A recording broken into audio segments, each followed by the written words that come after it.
Halo semua, apa kabar Bapak Ibu? Berjumpa lagi dan saya Erwin Supandi dari channel YouTube Winner Stocks Indonesia. Bagaimana kabar trading hari ini? Profitnya luar biasa ya hari ini ya.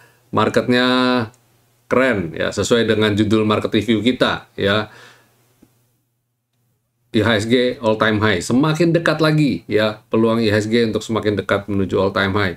Walaupun candlenya kayak model doji gitu, tapi dia slow but sure, pelan-pelan mulai merangkak naik ya, nggak tiba-tiba beng langsung breakout, tapi pelan-pelan naik. Nah, yang kayak gini menarik, yang kayak gini menurut saya lebih oke, lebih bisa daripada tiba-tiba naik druet tinggi dan tiba-tiba banting lagi dalam hari berikutnya. Saya kurang cocok gitu, mending naik pelan-pelan aja, kita slow but sure.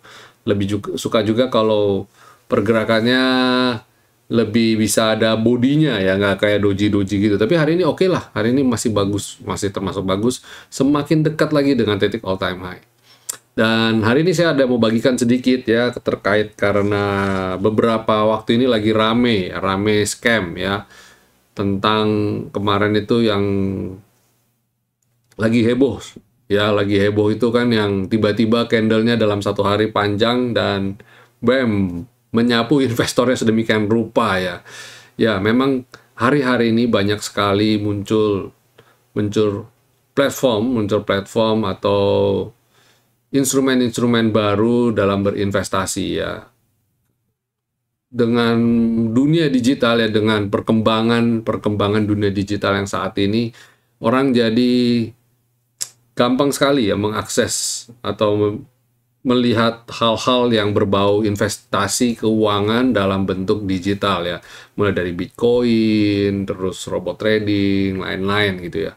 Nah, di sini kemarin banyak teman-teman yang tanya, banyak yang tanya which one is better ya, dan saya tidak mengulas membandingkan antara investor ya, produk-produk investasi lainnya. Kita fokus di kenapa saya memilih saham dan kenapa saya menganjurkan kepada teman-teman saya yang saya kenal untuk memilih saham.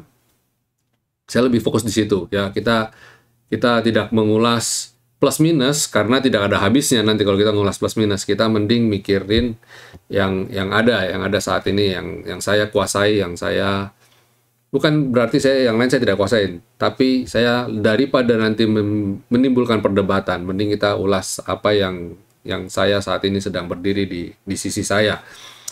Ya, saham. Why? Kenapa saya memilih saham? Satu hal yang pasti saya memilih saham karena saham itu legalitasnya terjamin ya, terjamin, dan OJK menjamin bahwa saham adalah satu hal yang pasti kita yakini dan kita pegang adalah surat kepemilikan terhadap suatu perusahaan, aset perusahaan. Perusahaan lah ini ya, surat kepemilikan perusahaan. Itu saham. Jadi kita beli saham sama dengan kita memiliki perusahaan tersebut. Ya, dan sekecil apapun porsi itu, 1 lot atau 2 lot, 3 lot, kita sudah menjadi pemegang saham. Kita sudah menjadi salah satu pemilik perusahaan itu, walaupun porsinya kecil. Lebih bagus kalau bisa besar. Tapi intinya adalah ini kita pegang fisiknya, kita pegang sahamnya, kita pegang barangnya istilahnya ya. Sama seperti ke Bapak Ibu mau investasi di emas, Bapak Ibu beli batangannya. Di sini kita berbicara beli batangan ya, fisik ya. Bukan beli leverage-nya, bukan beli posisinya ya, bukan memperdagangkan posisinya, tapi kita benar-benar beli emasnya, fisik, emas antam, emas logam mulia lah. Atau kita trading foreign exchange, tapi kita benar-benar beli banknote-nya. Intinya adalah harga itu 1:1. Dengan uang 1.000, saya beli barang harga 1.000. Uang 15.000, saya beli barang 15.000. Kalau emas, harga emas sekarang berapa? Mungkin let's say di harga 600.000 umpamanya. 600.000 dapat barang 600.000. Bukan menggunakan leverage ya. Di sini kita membedakan. Perdagangan ini adalah perdagangan real yang kita miliki barangnya sebagai aset kita. Oke. Nah, kenapa saya menganggap ini suatu hal yang penting? Karena dengan kita memiliki barangnya, ketika suatu hari harga ini menjadi turun turun dan turun, kita tidak akan kehilangan modal ini. Karena apa? Kita pegang barangnya, kita keep kok. Tidak akan kemana-mana itu. Ya, dan ketika dalam satu kurun waktu, mungkin bisa 1 tahun atau 2 tahun, kita diamin, nggak apa-apa, itu tetap menjadi hak milik kita, karena itu kita punya barangnya. Berbeda dengan yang tadi saya bilang, ada leveraging-nya, ada positioning-nya, ada biaya nginep, dan lain-lain. Ya. Nah, di sini saya karena kita pegang barangnya, kita megang asas safety-nya, asas amannya. Jadi, saya trading dari tahun 2008, ya, 2008, dan pernah pegang saham, saya hold sampai 2016 dan tidak hilang. Dan sampai hari ini, yang kita trading kan juga tidak hilang. Dan bahkan, ada yang saya pegang dari 2008 sampai itu dapat dividennya. Apa itu dividen? Dividen adalah pembagian hasil usaha. Jadi ketika Bapak Ibu, perusahaan yang Bapak Ibu beli untung, mendapatkan keuntungan, Bapak Ibu akan mendapatkan pembagiannya. Sepersekian% dari keuntungan. Itu hasil dari rapat pemegang saham tentu saja ya. Dan kalau seperti kelas Bank BRI, Bapak Ibu bisa dapat dividen yield sekitar 3%-an. Artinya Bapak Ibu akan mendapatkan nominal 3% dalam 1 tahun. Luar biasa kan? Sama aja seperti deposito. Plus ditambah kalau kita pegang barangnya, harganya akan naik terus ya, tetap akan naik dalam kurun waktu tertentu. Ini kita bicara as investor ya, bukan trader. Kita ngomong investor dulu. Nah, dengan asas seperti itu ya, dengan asas seperti itu, otomatis safety dan kita bisa menggunakan uang yang kita gunakan untuk saving, umpamanya pensiunan, uang tabungan masa depan anak kuliah, uang untuk pembelian rumah, untuk kita tabung untuk beli rumah dan sebagainya. Cukup aman untuk itu kita alokasikan ke sini. Ini adalah instrumen investasi ya, instrumen investasi di mana kita beli aset ya. Nah, berbeda ketika yang yang tawarkan platform trading yang kemarin yang baru bledos kemarin itu kan lebih ke trading.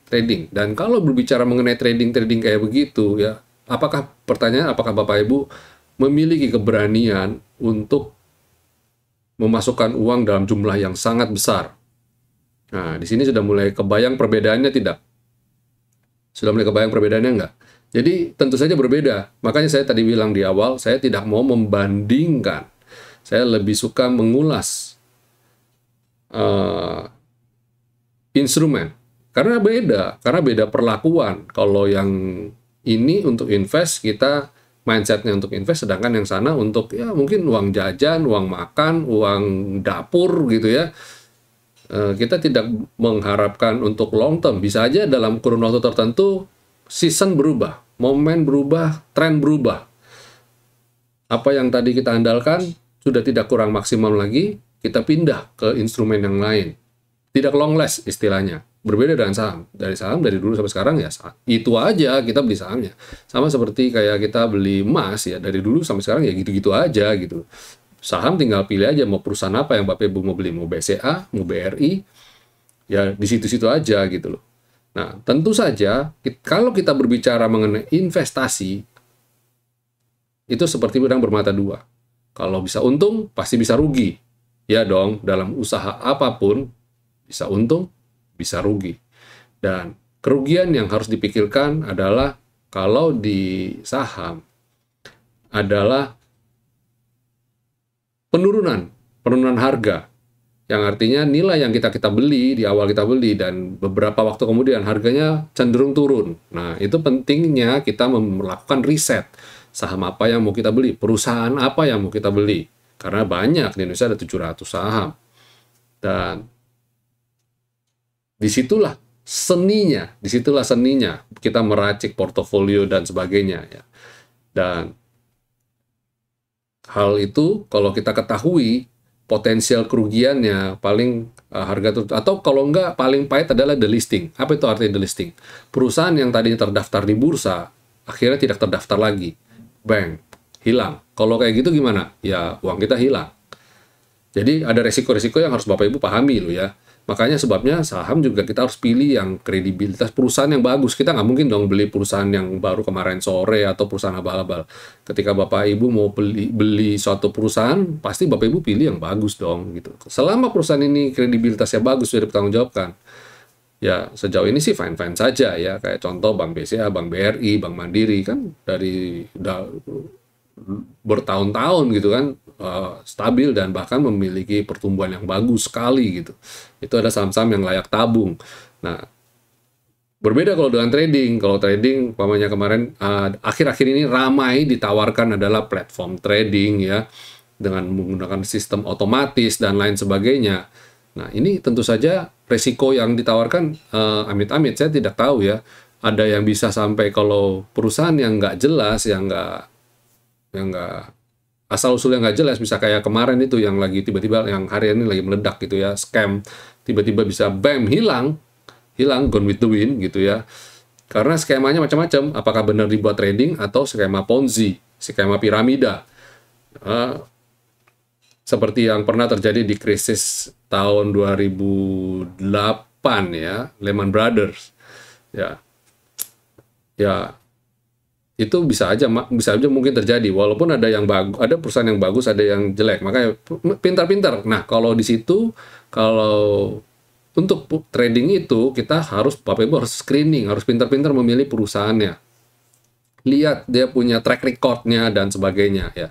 Berbeda dengan saham. Kalau saham selama ada di dalam perusahaannya jelas ya, ada namanya, ini di luar sekuritas ya. Kalau sekuritas itu kan hanya platformnya aja, antar mukanya aja. Tapi di dalamnya adalah rekening dana nasabah, yang mana nasabah menyimpan uangnya di bank kustodian istilahnya. Bank rekening dana tersebut diparkir di situ. Nah, ada macam-macam, ada bisa BCA, Mandiri, Permata, dan sebagainya. Nah, ketika sekuritas ini sampai amit-amit kolaps ya, atau terkena sanksi, Bapak Ibu tidak perlu khawatir dengan sahamnya, karena sahamnya itu ada di bank kustodian. Bisa dipindahkan ke sekuritas lain. Dan itu aman sekali. Jadi, prosesnya juga dijamin, dilindungi oleh negara, ada otoritas jasa keuangan yang melindungi itu, mekanismenya. Jadi, semuanya serba aman. Nah, kembali lagi, semua apa yang Bapak Ibu investasikan itu adalah uang hasil jerih payahnya kita. Jadi, kita harus memikirkan resikonya sampai seperti apa. Itu sebabnya yang saya ajarkan Bapak Ibu adalah investasi. Kita berangkat dari mindset investasi dulu. Jadi kenapa pilih saham? Karena kita harus mulai dari investasi. Salah satu instrumen investasi, selain reksadana, obligasi, ya, emas, rumah, dan sebagainya. Jadi saham adalah instrumen investasi. Itu dulu, titik. Jadi kalau kita jadi nggak bisa bandingin ya antara, Pak, saya ditawarin nih platform ini dan lain-lain ini. Oh, terus bedanya sama-sama, Pak. Ya, saya cuma bisa bilang, saham adalah investasi. Terlepas nanti di dalam investasi itu kita tradingkan, suratnya kita tradingkan, itu adalah side job, usaha sampingan kita di dalam saham itu. Tapi kalau beli dan diemin, simpan untuk bertahun-tahun, bisa nggak? Bisa banget, gitu. Terlepas dari kita mau tradingin surat utang itu, surat kepemilikan saham itu sampingannya gitu. Utamanya adalah kita investasi. Berbeda dengan yang trading ya. Kalau trading benar-benar pure trading yang kita ditawarkan platform-platform digital itu, nah itu berbeda lagi. Jadi nggak bisa kita bandingkan apple to apple. Oke, di sini jelas ya Bapak Ibu ya. Jadi sekarang waktu-waktu ini di tengah kondisi disruptif digital, dunia keuangan yang begitu masif, rasanya pinter-pinter kita untuk melek investasi. Dan saat ini kita kalau tidak melek investasi, di 5 tahun yang akan datang sama seperti kita seorang buta huruf. Jadi penting sekali buat kita untuk saat ini melek investasi dan melek dengan teknologi keuangan, investasi keuangan khususnya. Jangan sampai kita tertipu. Kasihan sekali teman-teman yang ada yang kemarin cerita, wah teman saya tuh ketipu di sana, ketipu di sini karena kena scam, perdagangan minyak dan sebagainya. Wah itu kasihan sekali ya. Sayangilah duit Anda, apalagi di tengah pandemi seperti ini. Oke, kembali pilihan saya serahkan kepada Bapak Ibu semua ya untuk memilih instrumen mana. Saya rasa tidak ada yang salah satu yang bagus mana atau jelek mana. Paling penting mungkin adalah kita membagi telur di beberapa keranjang. Itu yang paling penting. Ya, ada yang di saham, ada yang buat trading foreign exchange, ada yang buat trade, ada yang buat investasi emas. Itu lebih bagus rasanya. Kita bagi portofolionya. Bijaklah dengan keuangan Bapak Ibu. Oke, ya kita akan lanjut ke market review ya. Sekarang kita akan masuk ke market review. IHSG keren banget ya, IHSG super awesome lah IHSG. IHSG membukukan net buy, hari ini masih net buy 999,4 miliar. Kurang 1 miliar lagi jadi kurang 600 juta lagi jadi 1 triliun. Dan hari ini asing masih net buy lah ya. Dan transaksinya 14,46 triliun. Wow, keren. Semua masih keren, tapi sayangnya volumenya ternyata saya cek di bawah rata-rata. Kok bisa di bawah rata-rata? Iya, kemarin-kemarin tuh volumenya tinggi dan ini cenderung menurun. Tapi it's okay, karena ini masih hari Senin dan besok hari Selasa. Ini 2 hari ini kerja dan hari Rabu kita libur. Nah, hari Kamis kerja lagi, habis itu Jumat sudah hari Kamis, Jumat kerja lagi, terus habis itu Sabtu libur lagi. Jadi tengah-tengah ada libur. Jadi mungkin orang cenderung berhati-hati aja ya. Tapi pada dasarnya market masih oke banget. Silakan Bapak Ibu lihat kinerjanya, lihat pergerakannya. Oke banget ya, nice sekali lah pokoknya. Ini super keren. Ya, video kemarin saya menangkap momentum IHSG all time high. Sebelumnya ya, ini Bapak Ibu bisa nonton di tanggal 14 saya sudah buat IHSG berpeluang tembus all time high. Jadi kita sudah predik, kita sudah analisa bahwa IHSG cenderung dalam beberapa waktu ke depan akan breakout all time high ya. Dan diawali dari video saya yang sebelumnya lagi ya, bahwa waktu itu mengawali September, kita bilang bahwa September ini berakhir September ceria. Itu adalah momentum kita yang kita waktu itu bisa pas banget ya, pas banget milih, pas banget kita ulas September ceria, dan endingnya kita memasuki Oktober dengan bagus. Dan cuma dalam waktu ini pertengahan bulan lah ya, tiba-tiba IHSG sudah semakin dekat dengan all time high. Itu dia ya, itu analisa kita. Dan kedepannya Bapak Ibu bisa nonton. Kebetulan saya nggak terlalu banyak mengulas karena video yang saya buat kemarin, yang saya rilis tadi pagi maksudnya yang untuk umum, itu sudah cukup panjang untuk mengulas, saya rasa sampai 1 minggu, sepanjang 1 minggu ini. Jadi ini saya lebih ke reportase aja kondisi hari ini bagaimana. Ya, tapi ingat ya, ini kalau saya lihat kondisinya adalah IHSG sudah terlalu jauh meninggalkan selendang. Jadi hati-hati kalau ada koreksi sehat, jangan kaget lah ya. Begitu dia breakout all time high, langsung dia ada koreksi sehat, jangan kaget. Tapi pada saya trennya juga masih solid nih. Pada saya trennya masih solid. Cuma saya yakin dalam beberapa waktu ke depan berpotensi untuk koreksi sehat. Oke, dan kita coba lihat di sektoralnya bagaimana. Sektoral masih oke juga, masih naik terus. Dia punya sektor basic masih naik hari ini, keren. Terus consumer cyclicals juga bertahan di level support, berpotensi untuk naik juga. Dan energi flat ya, cenderung flat, tapi saya rasa ini masih pada dasarnya di bulan Oktober ini sektor ini masih akan berpeluang menguat. Finance nggak usah ngomong lah ya, ini strong uptrend. Terus kemudian healthcare rebound dari bawah dan sekarang masih konsolidasi. Saya rasa ini juga silakan Bapak Ibu akumulasi. Ini berpeluang untuk membaik. Industri juga bagus ya, recover, cenderung untuk kembali naik lagi. Ekonomi pasar terlihat optimis dengan pemulihan ekonomi. Dan kalau bicara industri tentu saja kaitan dengan market ekspor, market luar negeri, dan saya lihat luar negeri juga menunjukkan progres yang baik juga ya.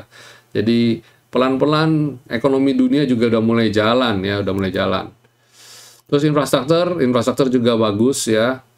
Nah, kalau lihat trennya kayak gini tidak omong kosong banget lah ya kalau kita mengharapkan kalau IHSG bakal bullish, super bullish. consumer non cyclicals juga masih tertahan dan berpeluang naik. Kalau kayak gini memanfaatkan buy on weakness. Jadi Bapak Ibu entry-nya jangan beli di pucuk ya. Beli di saham-saham yang sedang koreksi dan berpeluang rebound. Terus properti juga udah breakout, stabil di atas ya. Moga-moga stabil.